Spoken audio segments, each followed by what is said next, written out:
Hey everybody, मैं हूँ प्रिया और आप देख रहे हैं फिनोलॉजी लीगल। आप में से बहुत सारे लोग ये पूछते हैं कि मैंने ग्रेजुएशन के वक्त, पोस्ट ग्रेजुएशन के वक्त कौन कौन सी बुक्स रेफ़र की और ऐसी कौन सी बुक्स हैं जो मैं रेकमेंड करती हूँ। तो मैंने सोचा कि क्यों ना ये वीडियो बनाई जाए और वो सारी बुक्स जो मैंने रेफ़र की हो या मैं रेकमेंड करती हूँ उन्हें आपको भी बताया जाए। तो चलिए शुरू करते हैं। सबसे पहले मैं बता दूं कि ये जो सारी बुक्स हैं ये बहुत ही कॉमनली यूज्ड बुक्स हैं। तो या तो ये आपके सीनियर्स के पास मिल जाएंगी, या तो आपकी लॉ स्कूल की लाइब्रेरी में मिल जाएंगी, या आपकी लोकल शॉप में मिल जाएगी, या फिर अमेजोन तो है ही। तो मेनली यही वो बुक्स हैं जो मैंने ग्रेजुएशन और पोस्ट ग्रेजुएशन में कॉन्स्टिट्यूशन के लिए यूज़ की थी। कुछ एक आध बुक्स मिसिंग है और कुछ बुक्स ऐसी थी जो मैंने कॉलेज टाइम पे लाइब्रेरी की यूज़ की थी। तो एक एक करके जानते हैं कि हर बुक में मुझे क्या पसंद है। सबसे पहले है ये 3 बुक का सेट। रायपुर में नेशनल बुक ट्रस्ट का एक फेयर लगा था, वहाँ से मैंने ये तीनों बुक्स ली थी, तब मैं शायद क्लास 12th में थी। सबसे पहले है कम्युनलिज्म बाय बिपिन चंद्रा।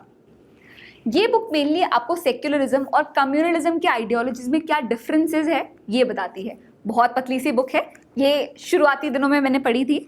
इसके बाद है MP सिंह की, इनकी मोटी बुक्स आपको लाइब्रेरी में ज़रूर मिलेगी। MP सिंह की इंडियन फेडरलिज्म, ये भी बहुत प्रिसाइसली लिखी हुई है। इसके कंटेंट्स मैं आपको बता देती हूँ। 3 constitutional contracts, federal India and it's adaptation in India, constitutional division of powers, ये सारी चीज़ें बहुत अच्छे से लिखा हुआ है और इलस्ट्रेशंस भी बहुत सही हैं।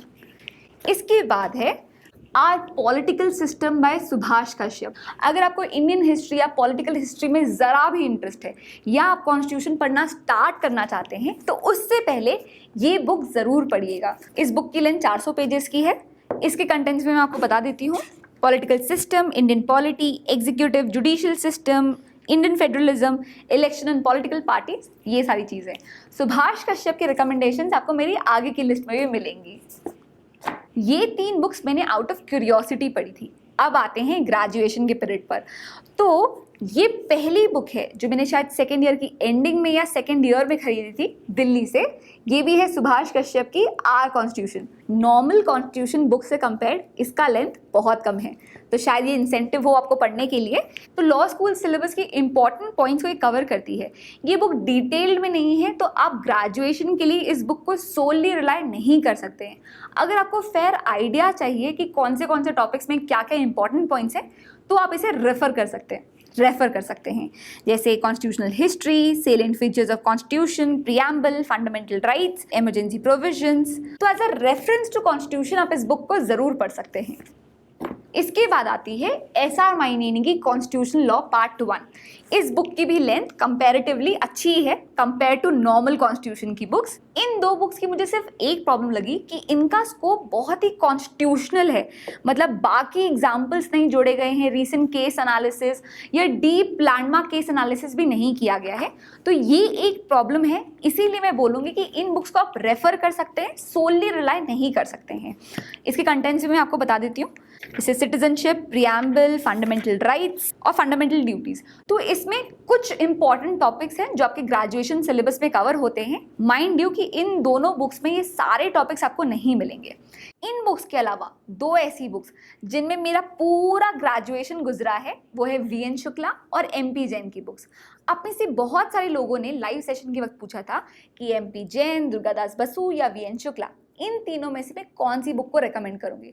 तो मेरे हिसाब से दुर्गादास बसु और कुछ हद तक MP जैन, ये दोनों बुक एक्सटेंसिव है, थोड़ी ज़्यादा डिटेल्ड है। इन बुक्स को मैंने मेनली मूड कोर्ट कॉम्पिटिशन्स के वक्त रेफर किया था, तो उस बुक की हालत थोड़ी ख़राब है, बाइंडिंग में गई हुई है, इसलिए इस फाइल में अभी इंक्लूडेड नहीं है। इसके बाद बात करते हैं इस हिडन जेम के बारे में, India's constitution, origin and evolution by Samaraditya Pal. ये बुक, अगर आपको कॉन्स्टिट्यूशन से प्यार हो तो इस बुक को आप ज़रूर पढ़िएगा। ये बुक थोड़ी एक्सपेंसिव, ज़्यादा एक्सपेंसिव साइड में है, तो शुरुआत में किसी भी एक वॉल्यूम से स्टार्ट कीजिएगा। इस बुक के लिए मैं एक वार्निंग देना चाहूँगी कि बहुत डिटेल में है, तो until and unless you love constitution इस बुक को ऑर्डर मत कीजिएगा। इसमें डिस्कशन बहुत ज़्यादा एक्सटेंसिव है, जैसे ड्राफ्टिंग कमेटी के वक्त कौन कौन थे, उनकी क्या राय थी, इनिशियली आर्टिकल्स कैसे थे, फर्स्ट स्टेज ऑफ अमेंडमेंट कैसा हुआ, सेकंड स्टेज ऑफ अमेंडमेंट कैसा हुआ। ये बुक थोड़ी डिटेल्ड है, इसलिए लॉ स्टूडेंट्स को इस बुक को मैं रेफर नहीं करूँगी। हाँ, पर अगर आप एकेडमिशियन हैं या टीचिंग प्रोफेशन से जुड़े हुए हैं तो ये book is a must read, ये आपको आपके लेक्चर्स में हेल्प करेगी। तो ये थी मेरी majorly recommended and referred books. इस बुक पाइल में 2 बुक्स मिसिंग है, वी.एन. शुक्ला और एम.पी. जैन। इन बुक्स के अलावा एक अनाउंसमेंट भी था, वो ये कि अगर आप मुझे मेरे इंस्टाग्राम पेज पे फॉलो करते हैं तो आपने देखा होगा कि कल रात को मैंने एक अनाउंसमेंट किया था। वो अनाउंसमेंट ये है कि बहुत दिनों से मैं अपने खुद का एक कॉन्स्टिट्यूशन कोर्स प्रिपेयर करी थी, जो कल फाइनली लाइव हो गया है। इस कॉन्स्टिट्यूशन कोर्स की सारी जानकारी आपको ऊपर कार्ड पर और नीचे डिस्क्रिप्शन पर मिल जाएगी। अपने कॉन्स्टिट्यूशन के कोर्स को मैंने 2 पार्ट में डिवाइड किया है। अभी फिलहाल पार्ट 1 लाइव हुआ है। कॉन्स्टिट्यूशन पार्ट 2 का सिलेबस मैं जल्द ही अपलोड कर दूंगी। इस कोर्स में आपको 19 से ज़्यादा मॉड्यूल, 60 से ज़्यादा टॉपिक्स, एक सर्टिफिकेट, असेसमेंट, ये सारी चीज़ें मिल जाएंगी। इस कोर्स को बनाते वक्त मैंने ये ध्यान रखा है कि लैंडमार्क डिस्कशन के साथ साथ रीसेंट डेवलपमेंट्स और रीसेंट डिस्कशंस भी कवर अप हो। तो ये सारी चीज़ें कवर्ड है इस कोर्स में।